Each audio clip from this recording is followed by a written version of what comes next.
Hey everybody, it's Dick here. I'm here in rural, freezing cold Western New York visiting my old friends for the holidays, and this is one of them. My first bike ever, a 2001 Yamaha V-Star 650 Classic. And I'm going to tell you why I like this bike so much. Right around the year 2000, Yamaha made a big push to compete in the American market with Harley-Davidson and Honda. And they designed this Star series of motorcycles, this being the entry-level 650 Classic. The Classic was different than the Custom as it had a smaller, wider, fatter front wheel and these sweeping Indian-style fenders. The 650 is a V-twin. It has a drum brake on the back, a single disc on the front. You can see where they've economized for keeping the price down. There's lots of plastic where the things are shiny. But interestingly enough, there's lots of steel where the things are shiny as well. So they made some choices to keep price down, but the choices were good choices and make the bike a very accessible entry-level cruiser. Reliability-wise, it beats the hell out of anything, including Honda and especially Harley-Davidson. You can get a aftermarket air filter so no one can recognize that you have the small engine, if that's an issue for you. It's got this great wide fat seat for us fat ass Americans. Have a pillion seat as well as this kind of interesting sculptural rack at the back. I just got it because it looks cool. Again, saddlebags can go off those little rails that are aftermarket. I think they're nice little accents. You can see the similarity to the indicators on the old XS and the 70s Yamaha bikes. A very quiet bike with the stock pipes. I've left the stock pipes on. They have straight pipes that you can buy to make it sound louder. I have no issue with how these bikes sound, and these bikes ride. They're reliable. You turn them on, you go, and you enjoy. And there's really very little I need to do to customize them to make them enjoyable. Those fog lights, that's an aftermarket purchase as well. But again, all these aftermarket parts are inexpensive. You can get this bike. It's got this classic, cool, wide, fat cruiser, American style, that Japanese companies are always chasing for the American market. And again, this is a very good example of it. I talk about reliability. This is shaft driven. I have never had to worry about this. It's sealed. I bring it in for maintenance. They check it. They check the oil levels on it, and it's never given me an issue. Shaft drives are really cool and they're economical. So why not use them? Big bits of chrome.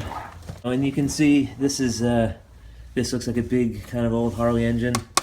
That's a plastic header top there. So you can see where the economy was made. If you're just looking to go out on a motorcycle that's wide and fat and looks cool, then, you know, why not get one of these for pennies? I think they're selling on Craigslist now for about $1,200 US. So, I mean, you can't beat it. You know, it's got this great center speedo, again, plastic, but who gives a crap?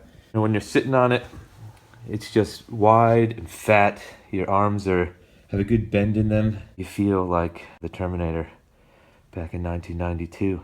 The Classic comes stock with these foot boards, these running boards. I think the Custom has pegs, forward controls, so your feet are out in front of you. The Star brand is the way to confuse American consumers that it's not a Japanese bike. There's a lot of anger still emanating from Pearl Harbor and World War II, and a lot of especially bikers come from that lineage.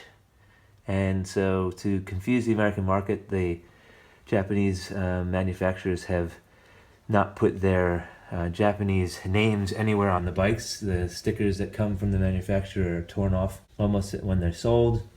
A lot of people paint over these because they're embarrassed to be riding a Japanese bike for some reason. I forget what the other brands are, but I can look into it. But I've gone ahead and taken one of these Yamaha stickers that you get at a motocross shop, and I've planted it on the side.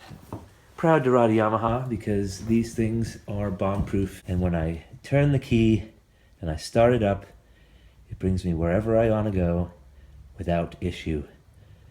And that's why I'm not apologetic about riding Japanese motorcycles. So this is my first bike. I did not grow up in a motorcycling family. I'm the first person in my family to have ridden a motorcycle. I just had my first daughter with my wife, and we were driving back from a play date or someplace, I don't know what.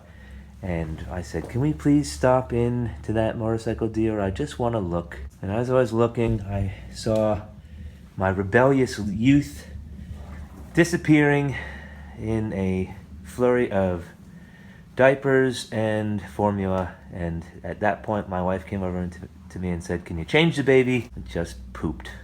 So as a dutiful young father, I went outside to the car and changed the diaper, grumbling to myself because I was happy to be a father, but thought I'll never own a motorcycle. When I went back inside to retrieve my wife with the clean baby, she handed me the keys to this lovely motorcycle.